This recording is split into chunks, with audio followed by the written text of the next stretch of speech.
Em nossa caminhada de fé, ser discípulo é mais do que apenas seguir o Mestre. É um chamado a viver em comunhão, a aprender, a servir e a compartilhar o amor de Cristo com o mundo ao nosso redor.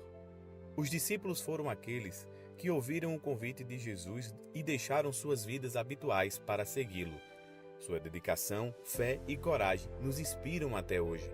Discípulos. Nesta nova série de mensagens, vamos explorar as lições que podemos aprender com esses homens e mulheres que se comprometeram a estabelecer o reino de Deus na terra. Convidamos você a refletir sobre o que significa ser um discípulo nos dias de hoje. Juntos, vamos descobrir o propósito elevado que Deus nos deu como discípulos do seu Filho amado. Por isso, prepare seu coração e a sua mente para essa jornada e que essa série fortaleça a nossa caminhada em fé e amor.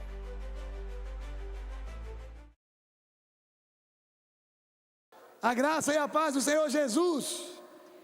Quem veio disposto hoje a ouvir a palavra e a colocar em prática, levanta a mão bem alta e diz: glória a Deus. Abra sua Bíblia no Evangelho de João, capítulo 16, versículo 17 ao 33. Vamos ler na NVI, na Nova Versão Internacional da Bíblia. Vai estar aqui no telão e você acompanha comigo aí, no nome de Jesus. A tristeza dará lugar à alegria, diz o texto. Alguns dos seus discípulos disseram uns aos outros: o que ele quer dizer com isso? Mais um pouco e não me verão, e um pouco mais me verão de novo, porque vou para o Pai. E perguntavam: que quer dizer um pouco mais? Não entendemos o que ele está dizendo. Jesus percebeu que desejavam interrogá-lo a respeito disso, pelo que lhes disse: vocês estão perguntando uns aos outros o que eu quis dizer quando eu falei mais um pouco e não me verão, e um pouco mais me verão de novo? Digo-lhes que certamente vocês chorarão e se lamentarão, mas o mundo se alegrará. Vocês se entristecerão, repita comigo: vocês se entristecerão, mas a tristeza de vocês se transformará em alegria. A mulher que está dando à luz sente dores, porque chegou a hora, mas quando o bebê nasce, ela esquece da angústia por causa da alegria de ter nascido no mundo um menino.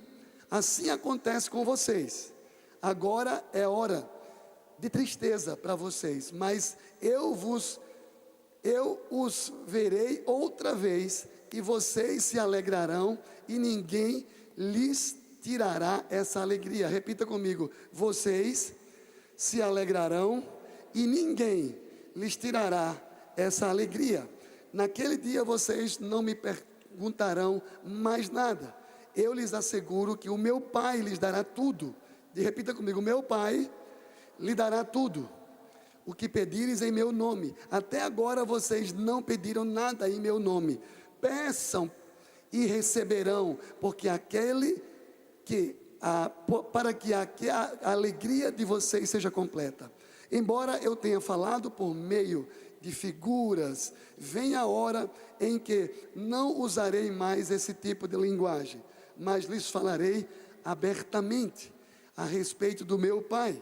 Nesse dia vocês pedirão em meu nome. Não digo que pedis ao Pai em favor de vocês, pois o próprio Pai os ama, porquanto vocês me amaram e creram que eu vim de Deus. Eu vim do Pai e entrei no mundo. Agora deixo o mundo e volto para o Pai. Então os discípulos de Jesus disseram: agora estás falando claramente e não por figuras.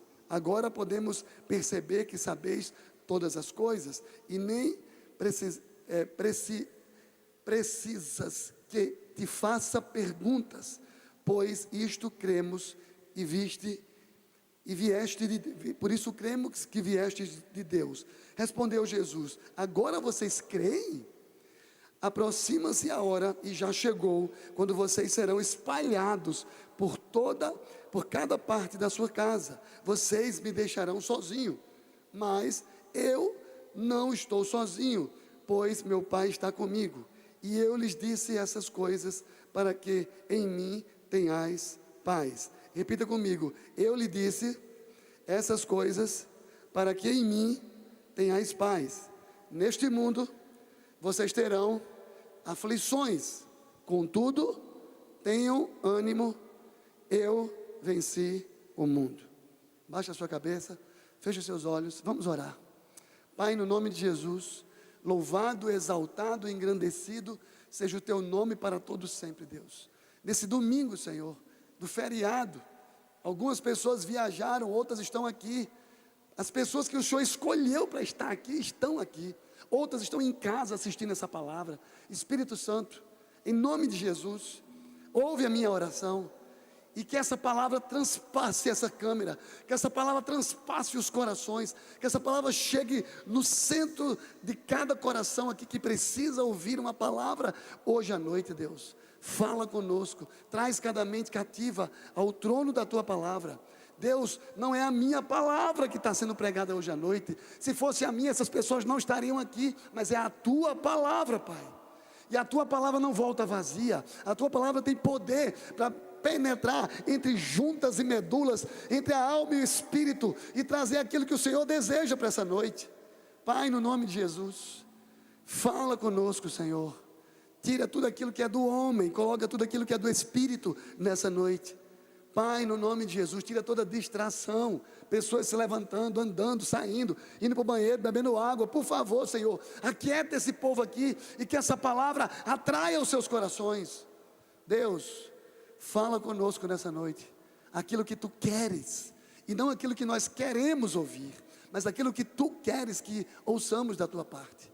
Fala, Senhor, conosco nessa noite. Nós oramos e confiamos em Ti, no nome poderoso de Jesus. Você pode dizer glória a Deus aí, meu irmão?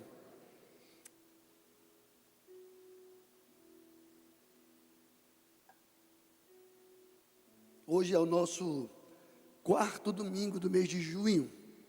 Esse mês tem 5 domingos. Domingo que vem estaremos aqui encerrando essa série Discípulos. Que série abençoada. Que série que tem mexido com o nosso coração. Que série que tem mexido com a nossa zona de conforto. Que série que tem mexido com as nossos questionamentos. Reflexões profundas. Deus tem nos levado aqui a cada domingo. Esse mês de junho para nós é especial. Quinta-feira passada nós tivemos aqui uma grande festa de celebração. Que coisa linda aconteceu aqui quinta-feira, de 5 da tarde até as quase 10 da noite. 5 horas de culto com intervalo no meio, a mesa, a conferência, a mesa. Vocês vão ver no confere aí, como foi linda. Que palavra pastor Bruno trouxe lá de Recife. Que palavra pastor Martinho trouxe para nós, sobre a mesa, sobre a comunhão. Como nós, como igreja do Senhor, precisamos valorizar a mesa.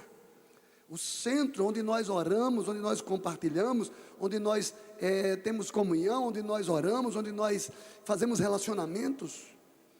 Esse mês completamos 21 anos como igreja emancipada, como igreja autônoma, mas dependente do Senhor. Nesses 21 anos, nós podemos ver aqui como Deus tem sido misericordioso com a nossa comunidade. Hoje é uma noite especial, uma noite gloriosa. Não é uma noite qualquer. Hoje é uma noite especial porque Deus se revela a cada culto nesse lugar. Eu posso ouvir um amém? Nós estamos aprendendo sobre discípulos, sobre discipulado. Pastor, o que é discipulado? E nós já aprendemos esse mês que discipulado é você pegar um pecador anônimo e transformar ele num discípulo de Jesus. É pegar um discípulo de Jesus e transformar ele num amigo de Jesus. E pegar esse amigo de Jesus e transformá-lo numa testemunha do que Jesus fez na sua vida.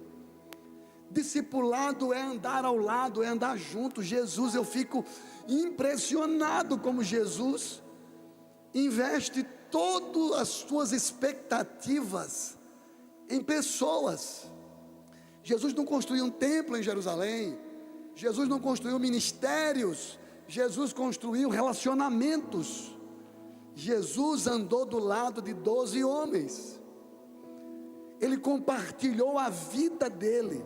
Jesus prestou contas de tudo que fazia, aonde ele estava, o que estava fazendo, orando, buscando, andando, planejando. O que que faz um discípulo, pastor Djalma? Um discípulo são aqueles homens e mulheres que obedecem os princípios do seu mestre, e muito mais, ele se alimenta do seu mestre, se alimenta da palavra de Jesus. Nós estamos vivendo numa geração que é expert em entretenimentos. Os reels estão aí, os stories, todas as programações. Todos nós que pegamos no celular, no mínimo gastamos 5 ou 10 minutos olhando entretenimento. Tem gente que passa a tarde toda deitado numa rede só passando. Se você quer saber qual a influência que a internet tem na sua vida, você assiste lá na Netflix O Dilema das Redes. Você vai ver como tudo que nós fazemos é cronometrado e é analisado. Se eu entrei no carro aqui, o celular já informou, daqui para sua casa é 14 minutos. Como é que ele sabe que eu vou sair daqui para minha casa? Eu sou rastreado em tudo que eu faço no celular. Tudo que eu prego, tudo que eu vivo, tudo que eu falo, eu estou sendo filmado aqui. Os discípulos de Jesus aprenderam com Jesus que o mais importante sobre discipulado é relacionamento, é andar junto, é vida na vida, é prestação de contas. Discípulo é aquele que frequenta a igreja e valoriza a comunidade dos salvos e dos santos. Estava dizendo na minha classe hoje de manhã que a igreja, ela tem um valor pessoal na vida daqueles que nascem de novo. Hoje vai dormir aqui na igreja um grupo de adolescentes, já para amanhã de manhã, amanhecer o dia aqui na oração da madrugada, e amanhã de 6 horas da manhã botar as coisas no ônibus e 7 horas da manhã sair daqui, para Barra de Santa Rosa. A família está em missão. Nós estamos saindo daqui amanhã de manhã para Barra de Santa Rosa para pregar o evangelho naquela cidade. Querida igreja, que série poderosa. Discípulos significa sermos fiéis ao nosso mestre. O discípulo é aquele que cumpre a missão que foi dada, como no quartel, missão dada, missão cumprida. Comandante,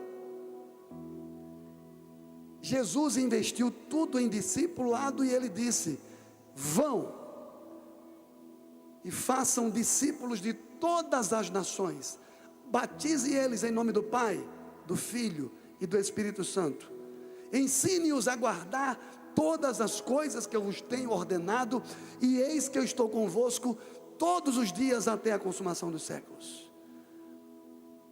Paulo, a gente viu a semana passada aqui, que trajetória, que palavra poderosa. A vida do apóstolo Paulo inspira cada um de nós. E Paulo disse em 1 Coríntios, olha a ousadia que esse homem diz, 1 Coríntios 11:1, ele diz: sede meus imitadores como eu sou de Cristo. Paulo não transfere, não olhe para Jesus, ele diz, olhe para mim. Ele chama a responsabilidade para ele. Ele escreve a Timóteo 4:12, 1 Timóteo, ele vai dizer: torna-te padrão, Timóteo, dos fiéis, na palavra, no procedimento, no amor, na fé e na pureza. Timóteo, seja santo, seja puro, porque discípulo de Jesus não pode ter vida dúbia, vida dupla. Na igreja uma coisa, no trabalho outra, no ministério uma coisa, em casa outra. Pastor Hernando Dias Lopes essa semana gravou um vídeo e botou lá na internet, dizendo que quando um homem é uma coisa na igreja e outra em casa, ele perde toda a sua família. Ele perde toda a sua família. Essa série tem nos abençoado, e discípulo cumpre com a missão que o seu mestre desejou. Discípulo não desiste no caminho de Emaús. Eu queria pedir ao pessoal do louvor que está lá atrás, que ficasse longe um do outro e ficasse atento a essa palavra. Quem já ouviu essa palavra de manhã, ouça de novo. Mas não perca conversando com alguém, por favor. Saia um pouquinho de perto um do outro, fica longe. Pessoal da mídia que está lá atrás também, por favor, não sente junto, sente separado, pula uma cadeira do outro, fica colocado aqui, escuta o que é que Deus tem para você. Quem sabe você ouviu de manhã uma coisa, de tarde hoje Deus vai ministrar de forma diferente. Aí você está alheio com o ouvido, não, já ouvi isso. Não! Um discípulo é aquele que cumpre a missão. Um discípulo não desiste, como aqueles discípulos que foram para o caminho de Emaús e desistiram da missão. Jesus foi lá buscar. Meu Deus, que amor é esse? Que deixa toda uma cidade em Jerusalém para ir atrás de dois, de Cleopas. E ele vai lá. Por que vocês estão indo embora? Por que vocês desistiram? Meu Jesus morreu. A esperança morreu. Mas ele não disse que ia morrer. Discípulo é aquele que andou com Jesus. E mesmo aquele que não andou com Jesus, que foi Paulo. Nós vimos como Deus usa a vida daquele homem que leva a sério um compromisso com o Pai.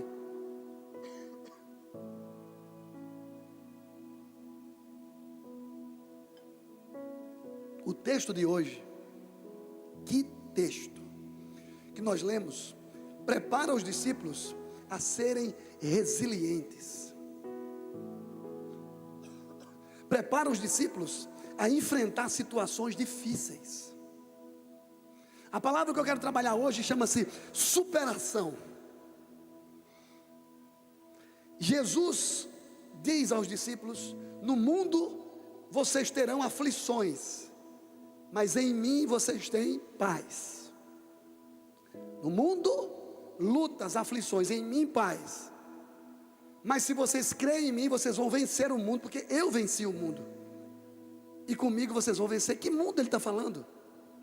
O mundo cósmico, os planetas? Não.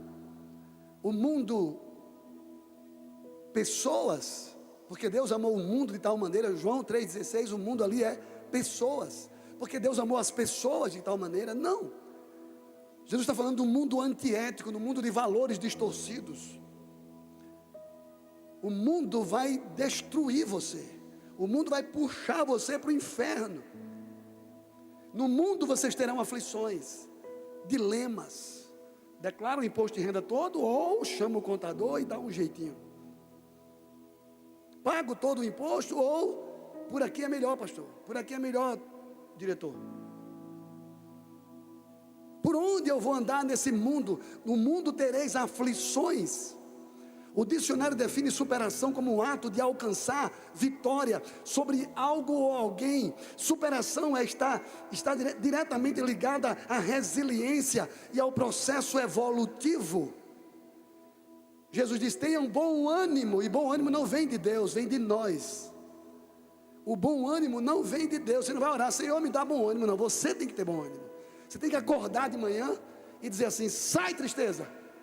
Você tem que acordar de manhã e olhar para as dificuldades e partir para cima delas. Por quê? Segundo o Dr. Augusto Cury,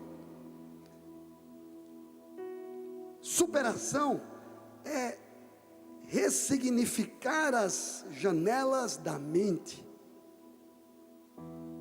Superar, vencer adversidades e momentos difíceis, isso é missão nossa.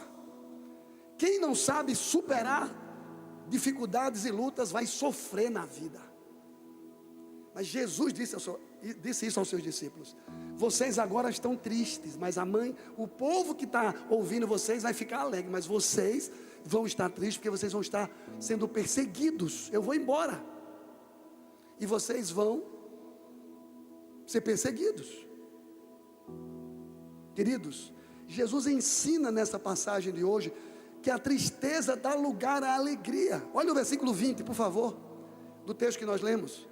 Digo-lhes certamente que vocês chorarão, se lamentarão, mas o mundo se alegrará.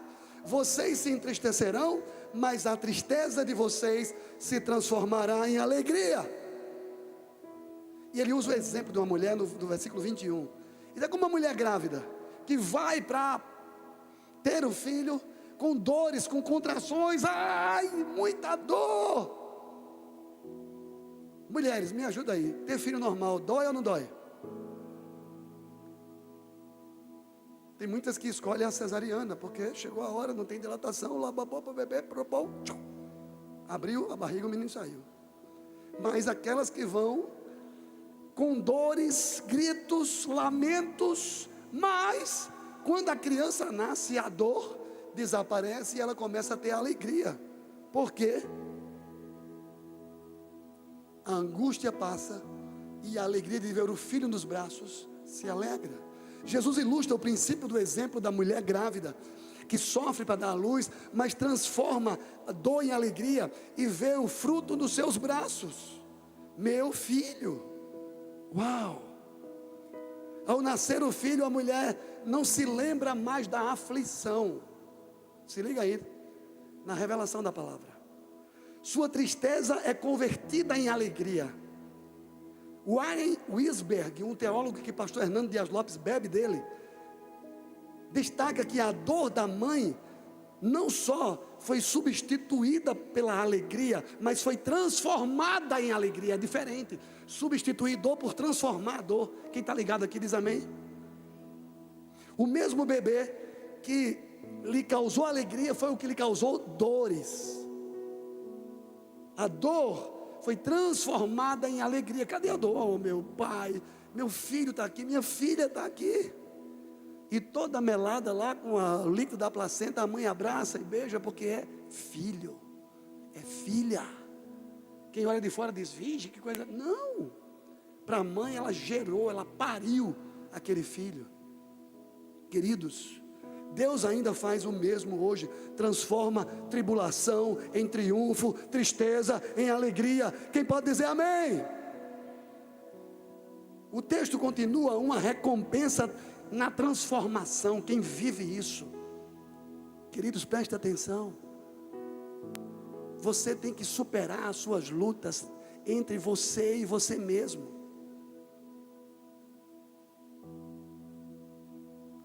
Jesus diz no versículo 22, assim acontece com vocês, agora é hora de tristeza para vocês, mas eu vos virei outra vez e vocês se alegrarão e ninguém lhe tirará essa alegria. A alegria é a experiência completa em Deus.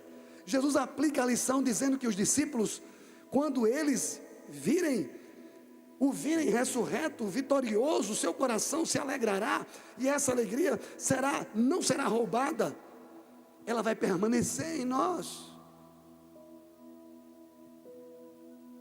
Temos que aprender a superar as lutas, as dificuldades aqui na mente, na razão. Não é nas emoções. As nossas emoções são variadas, são variáveis. Romanos 12 vai dizer, rogo-vos, pois, irmãos, pela compaixão de Deus, que apresenteis os vossos corpos como sacrifício vivo, santo e agradável a Deus. Esse é o vosso culto racional. O culto é racional, a superação é racional, não é nas emoções. Preste atenção nisso. No versículo 23 do texto que nós lemos, Jesus ensina uma oração como fonte de bênção. Naquele dia vocês não me perguntarão mais nada, e eu lhes asseguro que o meu Pai lhes dará tudo o que vocês pedirem em meu nome. Preste atenção nisso. Não conversa agora, adolescentes aí no meio da igreja, olha para mim aqui, ó.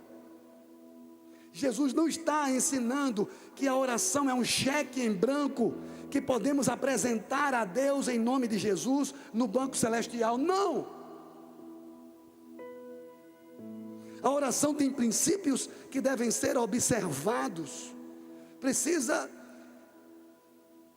ser remetida ao Pai em nome de Jesus, de acordo com a sua vontade. Jesus nos ensinou isso na oração do Pai Nosso. Pai, que não seja feita a minha vontade. Na oração do Pai Nosso não, no Getsêmani ele disse, Pai, que não seja feita a minha vontade, mas sim a tua vontade. Precisamos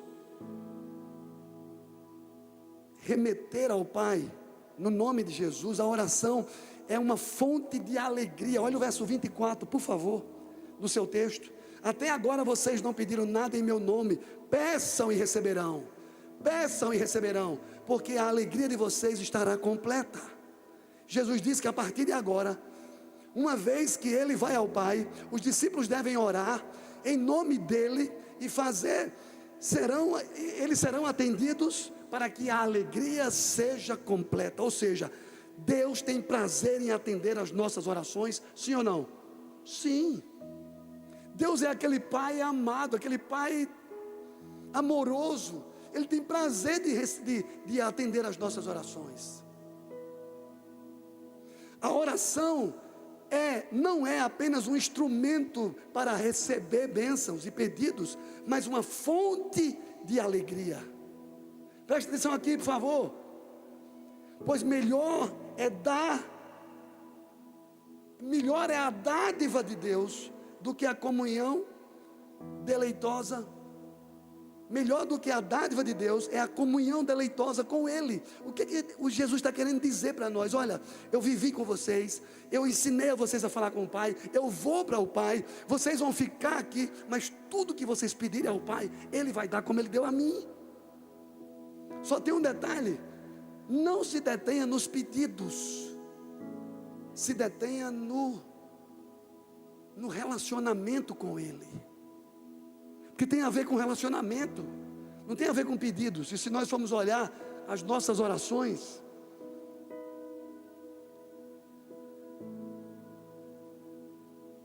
se nós pudéssemos gravar nossas orações, elas são cheias de pedidos. Senhor, tem uma duplicata para pagar amanhã. Senhor, tem boleto para pagar. Senhor, meu filho está doente. Senhor, minha mãe está assim. Senhor, é tanto pedido, irmãos. A alegria em Deus é melhor do que a dádiva dele, no relacionamento com Ele. Jesus está nos ensinando Jesus ensina aos seus discípulos que a oração é uma fonte de discernimento espiritual. Por isso que Ele fala: quando vocês forem orar, entra no seu quarto, fecha a porta e em secreto fala ao teu Pai. Ele abominou as orações feitas pelos fariseus e publicanos no meio das praças públicas. Jesus ensina a seus discípulos que a oração é uma fonte de saciamento, de alimento espiritual. Olha o verso 25, por favor. 25, 26, 27 e 28. Embora eu tenha falado no meio de figuras, vem a hora que eu não usarei mais essa figura de linguagem. Eu falarei ao Pai abertamente. Neste dia vocês pedirão em meu nome. Verso 27. E o próprio Pai os ama. Ama vocês. E vocês creem que eu vim do Pai. 28. Eu vim do Pai e entrei no mundo. E agora eu deixo o mundo e volto para o Pai. Jesus está querendo dizer que o Pai tem prazer em atender as orações, mas muito mais prazer Ele tem em estar com você. Ele dá as bênçãos para que você fique com Ele. É como um filho.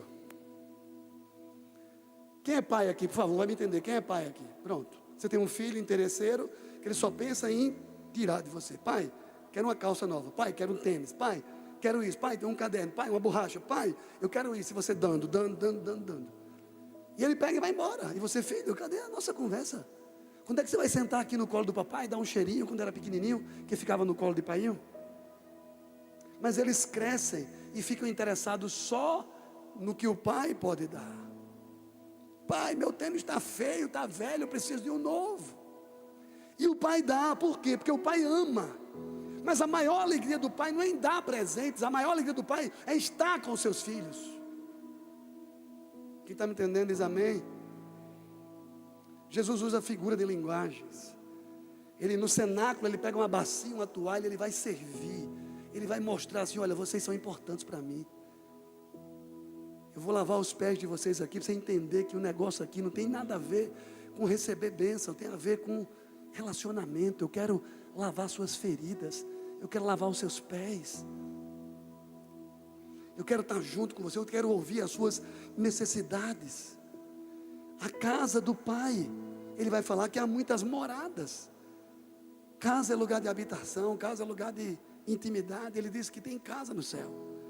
A vida, ele vai falar da videira e dos ramos que estão conectados. Ele vai falar do nascimento de uma criança que causou dor, mas ao mesmo tempo causou alegria. E ele diz: eu não vou mais usar figura de linguagem, eu vou falar abertamente com vocês. O próprio Pai ama responder às nossas orações. Jesus termina esse parágrafo dizendo o seguinte: vim do Pai e volto para o Pai e deixo vocês nesse mundo. Mas aqui está a gloriosa promessa: no mundo vocês terão aflições, em mim vocês terão paz. No mundo vocês terão aflições, mas em mim vocês terão paz. Quem está me entendendo? Quando nós nos dedicamos a esse mundo, nós só vamos ter preocupações e dor de cabeça. Mas quando nós estamos nele, em Cristo, nós vamos ter paz. A paz que excede todo o entendimento, guardará os nossos corações em Cristo Jesus. Aqui está a mais gloriosa promessa a respeito da oração. Jesus volta ao Pai como um sumo sacerdote.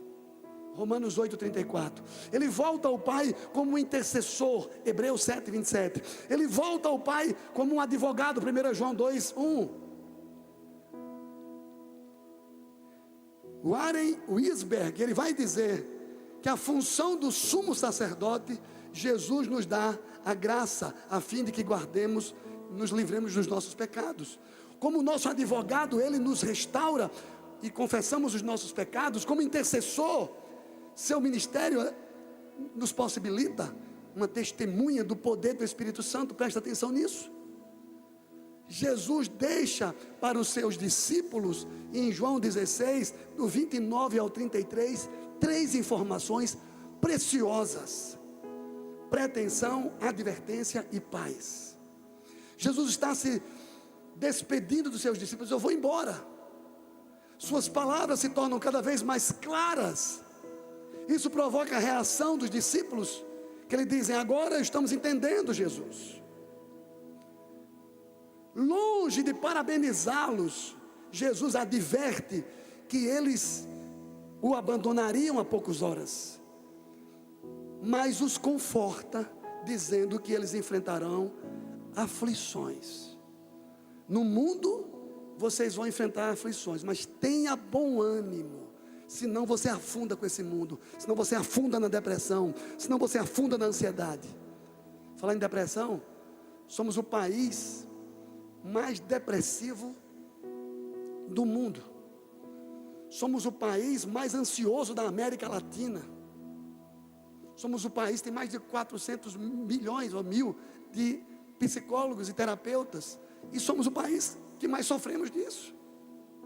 Por quê? Porque a esperança não está simplesmente na psicologia, no tratamento medicamentoso e terapêutico. A solução está em Jesus. Ele diz: no mundo vocês terão aflições, mas em mim vocês terão paz.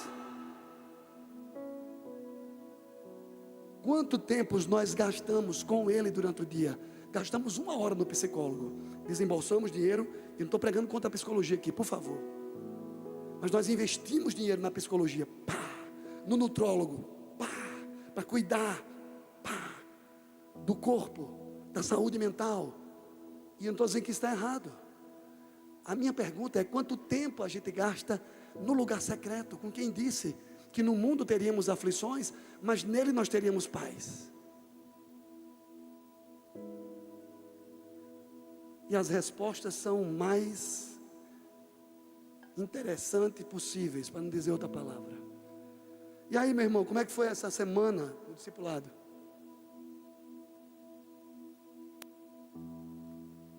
Orou essa semana? Eu orei todo dia. E a oração da gente é o seguinte: não, pastor, eu oro, porque não tem aquele tempo assim, sentado, nem de joelho, no chão, orando lá, 30 minutos, 1 hora, não. Meu negócio é assim: eu oro, eu vou andando no carro, eu vou orando, falando com Deus.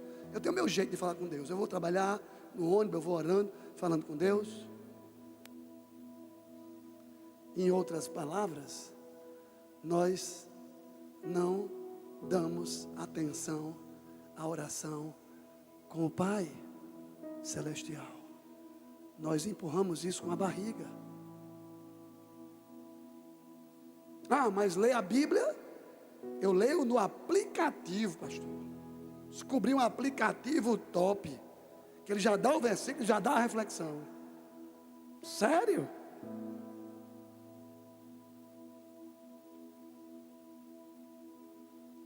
E você fica dependendo das migalhas de quem gasta tempo na internet alimentando você. Jesus disse: entra no teu quarto, no lugar secreto. A palavra, a oração é você e Deus. Tenha bom ânimo. Supere as lutas. Vocês vão ter lutas, Jesus disse. No mundo vocês vão ter aflições. Tenha bom ânimo. Em outras palavras, arregaça as mangas e vai para cima das lutas, que eu vou estar com vocês. Porque eu venci o mundo. E esse mundo aqui puxa você para baixo, puxa você para ansiedade, puxa você para depressão. Verso 29. Olha a confissão que Jesus faz. Então os discípulos lhe disseram: agora estás falando claramente e não por figuras.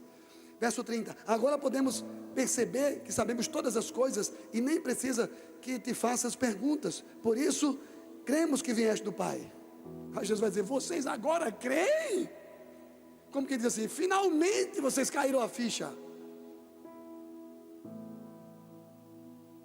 A declaração dos discípulos, embora confiante, pois eles abandonariam Jesus horas depois. Mesmo depois da ressurreição de Cristo, seus discípulos não demonstraram clara compreensão da natureza do seu reino.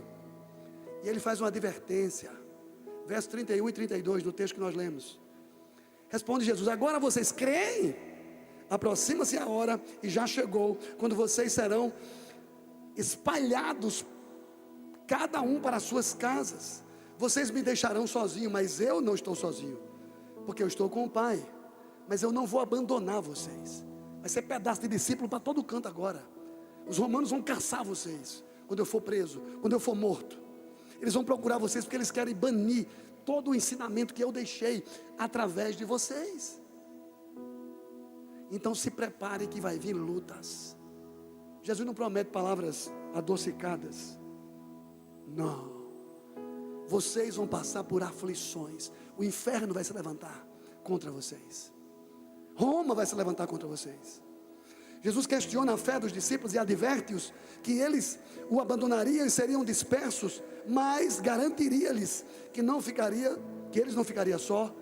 Ele estaria com o Pai. E quando ele diz: eu estarei convosco todos os dias, ele está se referindo ao Espírito Santo, que seria o Consolador em nós e através de nós. Quem está me entendendo diz amém.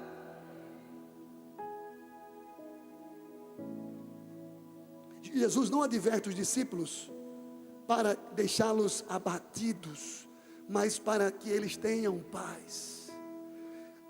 Alegre-os, ou alerte-os, que o futuro não seria marcado por amenidades, pois enfrentariam aflições. Amenidades aqui é palavras agradáveis, suaves. Não. Delicadas. Não obstante a essa aflição irremediável, os discípulos deveriam ficar firmes, terem bom ânimo. Assim eles iriam vencer o mundo. Jesus não disse: vocês se vitimizem, se dê uma de coitadinho que eu vou lá chegar para ajudar vocês. Não. Tenham bom ânimo, tenham força, tenham coragem. Sejam resilientes, que eu vou estar com vocês. Essa foi a palavra que ele deixou. Essa mensagem vitoriosa está ao alcance dos discípulos de Jesus nos dias de hoje, sim ou não? Claro que está. Está lá na Bíblia. Mas quando a gente está depressivo e ansioso, a gente vai ler o quê? Jó. Achando que Jó foi o homem mais paciente do mundo. E você se emburaca na história de Jó. Sai da Jó, irmão. Vai para Filipenses. A carta que foi escrita na prisão. Com alegria. Alegrai-vos. Outra vez digo, alegrai-vos. O cara está preso, levando peada e mandando mensagem para a igreja. O que é que Jesus tem a ver com Paulo? Tudo. É isso que Jesus está passando, ensinando a seus discípulos. Por que Jesus vai buscar em Paulo ou em Saulo de Tarso a substância que ele precisava para que o Império Romano fosse contra ele e ele resistisse isso? Porque Paulo tinha fibra. Paulo foi chamado para isso. João, Pedro, Tiago, está todo mundo escondido, meu amigo. Escondido. Cadê? Apareceu ele na estrada de Emaús, apareceu na casa, apareceu no túmulo. Aí Jesus disse: a paz seja convosco. Uai, quase que cai para trás. Vocês ainda não acreditam que sou eu? Pega aqui, toca aqui. Sou eu. Olha os meus pés. O próprio João registra que o que Jesus está dizendo é verdade. Em 1 João 4, em 1 João 5, 4 e 5, ele diz: pois todo aquele que é nascido de Deus vence o mundo, e esta é a vitória que vence o mundo, a nossa fé. Quem vence o mundo, senão aquele que crê que Jesus é o Filho de Deus? Você só vence o mundo se você estiver em Cristo. O Windeskin foi um ministro ordenado na Igreja Reformada Cristã e serviu como professor do Novo Testamento no Seminário Teológico Calvino em 1942 a 1952. E eu concordo quando ele diz que é fabuloso o que Jesus diz aqui. Em João 16:33, no mundo vocês terão aflições. Jesus não enrola ninguém, Jesus vai direto ao ponto. Jesus diz: vocês vão ser afligidos, vocês vão passar lutas, mas eu estarei com vocês.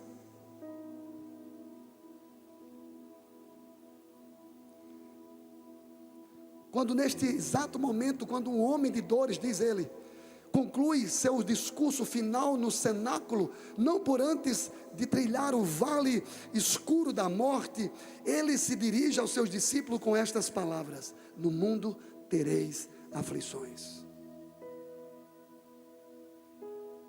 Os discípulos de Jesus, nos dias de hoje, precisam de resiliência.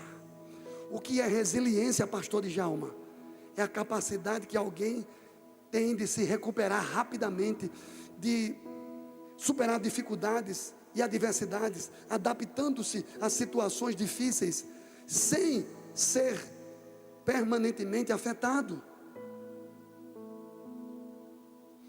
Todo discípulo passa pelo deserto.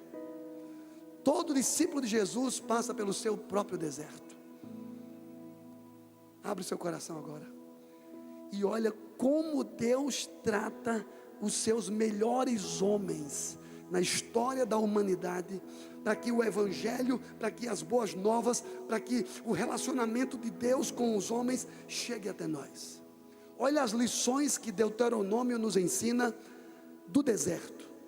Deuteronômio 8, 2 e 3. Quem está na mídia aí, por favor, vê se coloca esse texto aí. Deuteronômio capítulo 8, verso 2 e 3 diz: memórias e bênçãos do deserto. Olha o que é que Deus fala: recordar-te-ás de todo o caminho pelo qual o Senhor teu Deus te guiou no deserto, estes 40 anos, para te humilhar, para te provar, para saber o que estava no seu coração, se guardarias ou não os meus mandamentos. Ele te humilhou, ele te deixou ter fome, e ele te sustentou com o maná que tu não conhecia, nem teus pais conheciam, para te dar a entender que não só de pão vive o homem, mas de todo o que procede da boca do Senhor viverá o homem. Deus treinou os seus melhores homens no deserto. Deus treinou Moisés, Deus treinou Elias, Deus treinou Eliseu. Foram treinados no deserto. O deserto é a escola do Senhor. O próprio Jesus, antes de começar o seu ministério, passou 40 dias no deserto, com fome e com sede. Não fez jejum intermitente para perder peso, não. Jesus foi para o deserto para ser tentado pelo diabo. Quem foi que leva Jesus ao deserto? Satanás? Não. O Espírito Santo conduz Jesus ao deserto para ser tentado pelo diabo. Que evangelho é esse, irmãos? O próprio Jesus passa provações. O deserto não é um acidente de percurso na nossa vida, no nosso projeto, não. O próprio Deus quer nos alistar nessa escola. O deserto é a faculdade superior do Espírito Santo, onde Deus trabalha em nós, para depois trabalhar através de nós. Deus nos leva ao deserto. Para quê, pastor Djalma? Simplesmente, não para nos exaltar. A gente gosta de exaltação. Queremos agradecer aos líderes tais pela festa, por isso, por aquilo outro. A gente, uau. O ser humano gosta de reconhecimento, exaltação. Deus não te leva para o deserto para te exaltar. Deus, está escrito em Deuteronômio 8, que Deus te leva para o deserto para te humilhar. E é na humilhação que Ele não quer te destruir. A humilhação que Deus te faz passar é para te restaurar. Deus nos leva ao deserto, não para nos exaltar, para nos humilhar. E na humilhação, Ele nos restaura. Quem está me entendendo, diz um glória a Deus aí. O deserto é a escola do quebrantamento, onde todos os holofotes se apagam. Você está lá no lugar secreto, lá onde ninguém vê. No deserto aprendemos que a humilhação faz parte do tratamento de Deus. Sabe o que é que Deus tira de nós do deserto? Nós mesmos. Que muitas vezes o problema não é o diabo, é nós. O problema é o nosso ego, é o nosso orgulho, é a nossa vaidade. Deus pega a gente, pega os seus melhores discípulos e os piores, leva para o deserto, para quebrar o nosso orgulho, a nossa vaidade, a nossa soberba, a nossa prepotência e a nossa autossuficiência. Antes de pregar, eu fico aqui nessa cadeira e eu fico chorando às vezes, quando eu percebo que o medo de subir no púlpito saiu do meu coração. Quando eu não tenho mais o frio na barriga, Deus, por favor, não me deixa sair daqui, porque o que está acontecendo nesse púlpito não tem nada a ver comigo, tem a ver contigo. Por favor, Senhor, não deixa eu subir na minha força, naquilo que eu aprendi. Eu preciso da tua presença. Se o Senhor não for comigo aqui, nesses 10 metros, eu não vou. Pode me humilhar lá em cima, Senhor, não tem problema não. Contanto que a tua vontade seja feita. Deus quer nos livrar da nossa justiça própria. Escreve isso. Deus quer nos livrar da nossa hipocrisia. Deus quer nos livrar dos falsos padrões morais que nós estabelecemos. Deus nunca abandona um discípulo no deserto. Pelo contrário. Repita comigo, Deus, mais forte, Deus nunca abandona um discípulo no deserto. Pelo contrário, Ele atravessa o deserto conosco. Você pode aplaudir a Jesus por isso? Oh!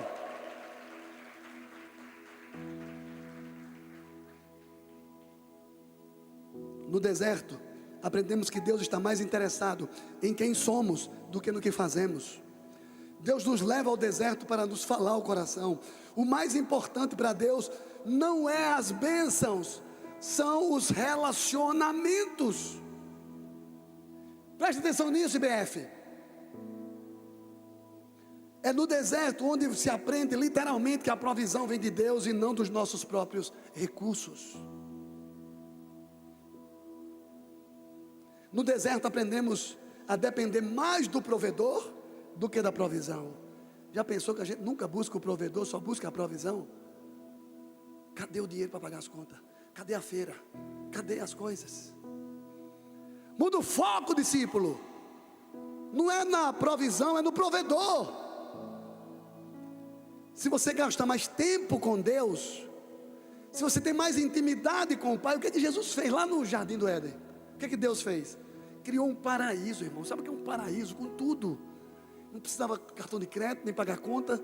Tinha todas as frutas lá. O Forte Fruto estava aberto 24 horas lá em cima do céu. Pinha, sem semente, aqui. Morangos, figos, aqui. Tudo na sua mão. Deus só quis uma coisa: descer e andar com Adão no final do dia e conversar com ele, porque esse aqui é meu filho. Tudo que Adão pediu, Deus deu. É o que Jesus disse aos seus discípulos: eu não vou estar mais com vocês, você não precisa mais pedir a mim, embora eu vou estar lá como sacerdote, como sumo sacerdote, como intercessor e como à disposição de vocês. Peça ao Pai, porque o Pai ama vocês, por isso que Ele me enviou. Quando o profeta Elias foi arrancado do palácio do rei e enviado para o deserto, ele deveria beber da fonte de Queribe e ser alimentado pelos corvos. Preste atenção nisso.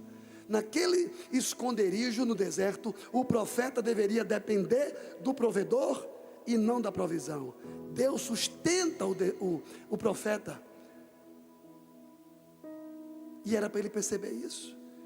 Deus nos leva para o deserto para nos mostrar que dependemos mais dos seus recursos do que dos nossos próprios recursos.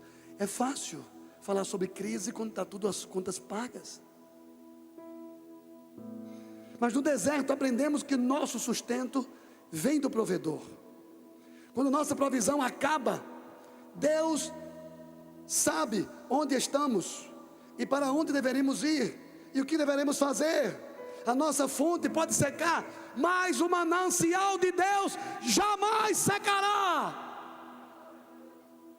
IBF, escuta. Gaste seu tempo com o provedor e não com a provisão. Eu tenho que trabalhar, pastor, a luta é grande, não vou para a igreja, não posso ir porque eu tenho que trabalhar, porque eu tenho que ir atrás da provisão. E aí você diz: queridos discípulos de Jesus, nessas horas precisamos aprender a depender de Deus. E no deserto aprendemos que o treinamento de Deus tem um propósito de nos capacitar para uma grande obra. Deus não chama os capacitados, Ele capacita os chamados.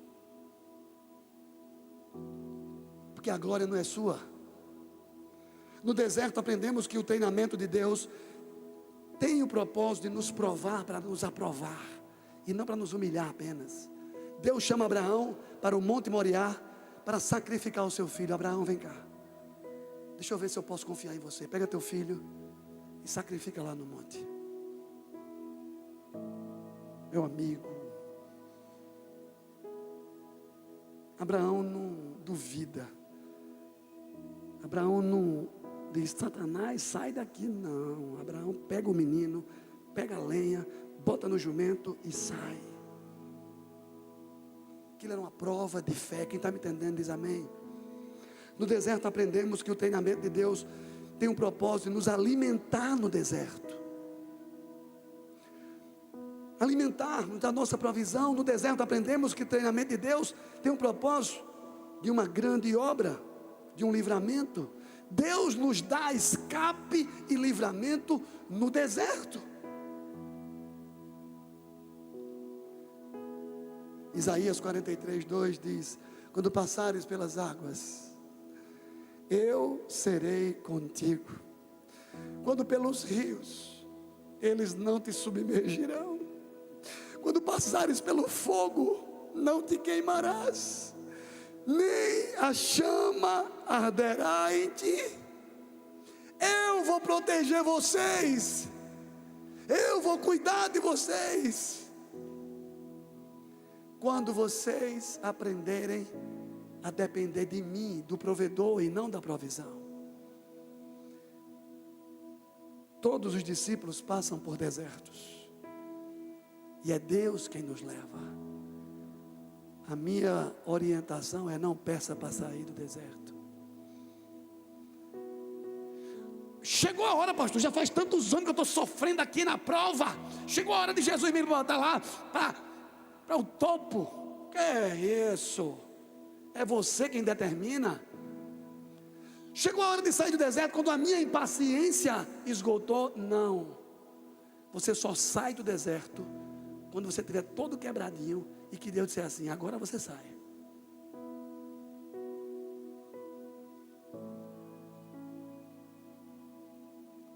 Sabe o que a nossa geração está fazendo hoje? Investe no mundo, tem aflições e bota a culpa na igreja. Pastor, o que foi? Elma, preciso me ausentar da Rede Kids porque a luta é grande, irmão. É menina, é trabalho, é casa, não tem como. Ranier, preciso me ausentar do louvor porque a luta é grande, irmão. É luta, é prova, não tem como. Fábio, eu preciso sair do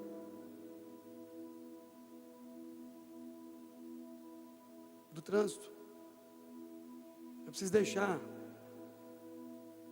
a igreja porque não tem como. É muita luta, é muita provação.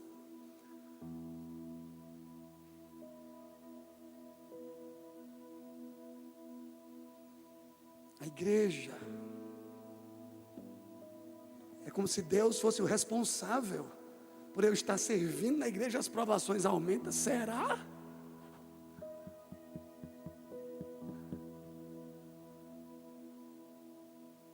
Não, para o aniversário da igreja eu não venho. Eu estou muito cansada, pastor. Fiquei em casa descansando.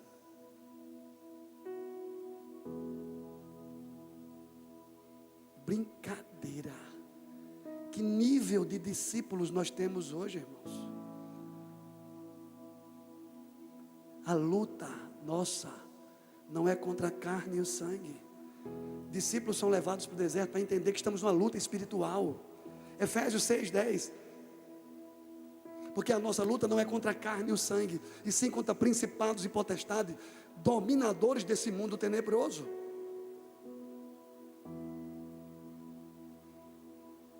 A vida cristã é um campo de batalha. Diversidades, provações, é luta. Aguerrida, combate sem trégua.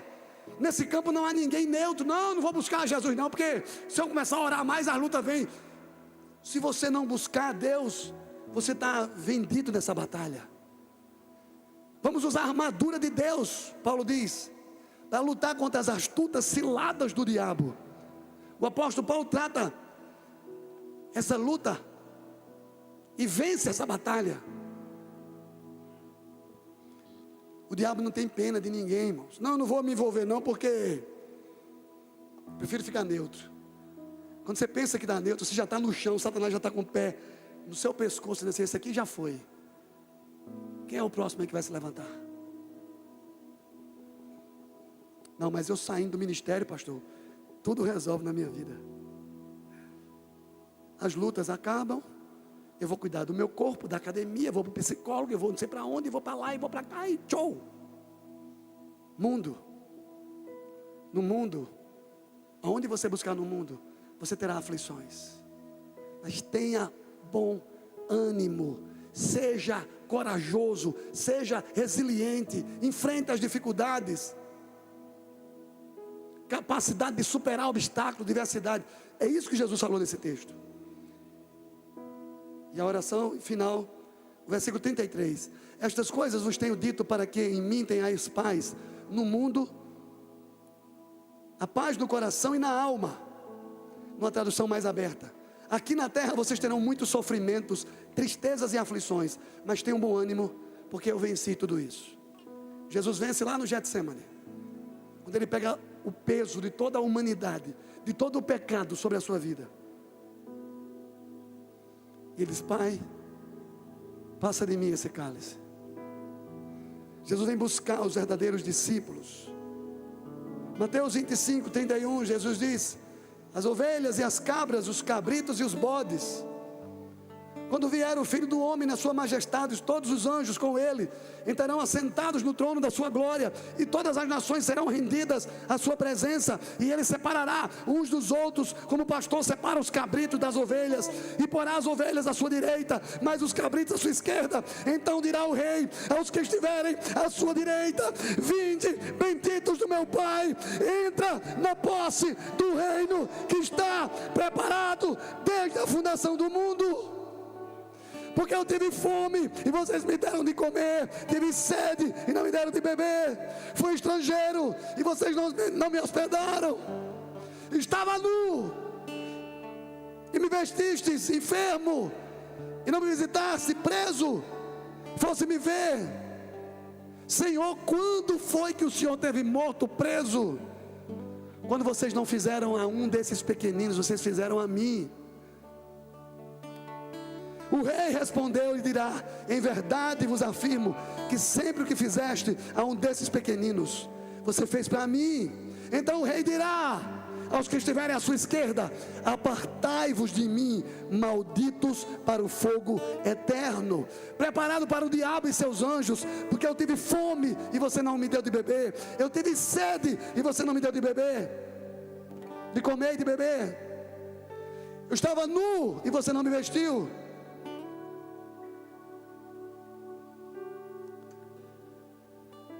Presta atenção nos detalhes. Aqueles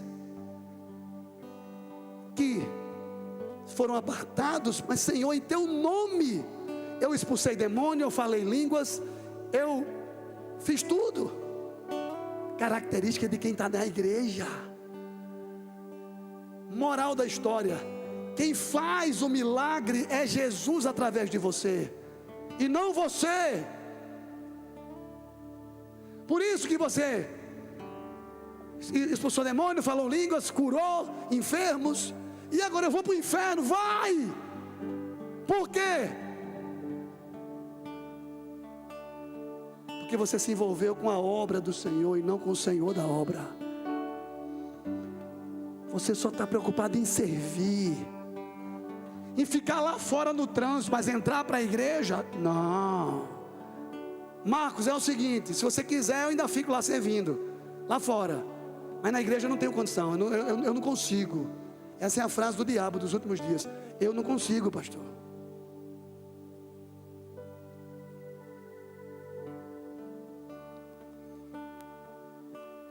Jesus está nos ensinando que o mais importante não é o serviço, é estar com Ele, é buscar ao Pai, é buscar o secreto, é ter intimidade com Ele. Discípulos precisam ser resilientes, corajosos, aprender a lutar contra você mesmo. Jesus vai com os seus discípulos atravessar o mar da Galileia, e a tempestade vem. Quem anda com Deus tem que estar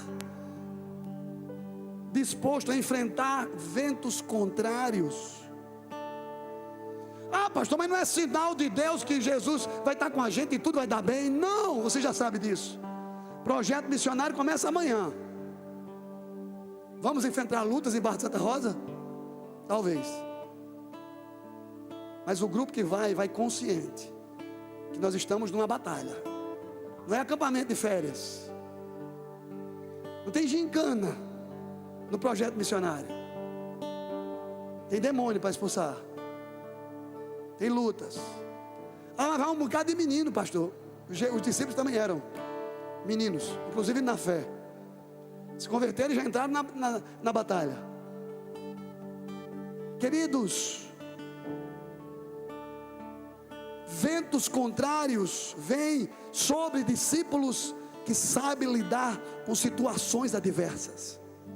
Jesus tem autoridade para repreender os ventos e os males, e Ele passa isso. Todo o poder e autoridade me foi dado, então vão e façam discípulos. No meio da luta eu estarei com vocês todos os dias, até a consumação dos séculos. E eu encerro as minhas palavras dizendo a você que você tem que lutar contra você mesmo e contra essa nuvem religiosa confusa que estamos vivendo nos últimos dias. Que o evangelho sai de Jerusalém, Samaria, Judeia, vai para a Ásia, vai para a Europa. O evangelho tem uma sua explosão no mundo todo. Depois a Europa mesmo começa a esfriar na fé. E o evangelho chega no Brasil. Como é que o evangelho chega no Brasil? Através da Assembleia de Deus, dos batistas, homens de paletó e de gravatas americanizados, com igrejas sentadas um atrás do outro, e nos ensinaram que servir a Deus é fazer ministérios. Por isso essa confusão hoje, que as igrejas que levam o nome de Jesus não faz o que Jesus manda. A gente se preocupa com tudo: trânsito, recepção, acolhimento, rede kids, culto, produção de culto, louvor, palavra. Onde foi que Jesus mandou fazer isso, gente? Qual foi o corpo diaconal que Jesus formou? Qual foi a rede de crianças que Jesus formou? Qual foi a conferência que Jesus disse: vão e façam discípulos. Essa é a minha ordem, e eu estarei com vocês todos os dias. A minha oração é que essa nuvem, para construir um novo discípulo, para construir uma nova identidade que se preocupe com os relacionamentos e com as pessoas, precisamos destruir a velha. E destruir a velha não é acabar tudo na igreja, não. Destruir a velha é fazer o que Jesus mandou. Graças a Deus que temos uma treliça, temos uma estrutura, mas essa não é a missão principal da igreja. A missão principal da igreja, irmãos, queridos discípulos, é você fazer outros discípulos iguais a você ou melhores do que você, ensinar eles a obedecer a palavra, para que ele dê frutos. Que Deus tenha misericórdia de nós. Que Deus nos ajude a nos livrarmos de nós mesmos. Que Deus nos ajude a nos livrarmos dessa estrutura, dessa nuvem confusa, dessa nuvem do serviço.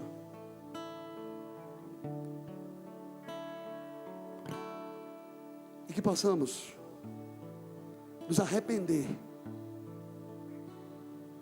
Sem arrependimento não há restauração. Mas que a palavra de hoje traga conflito na sua vida, traga reflexão, traga mudança de atitude.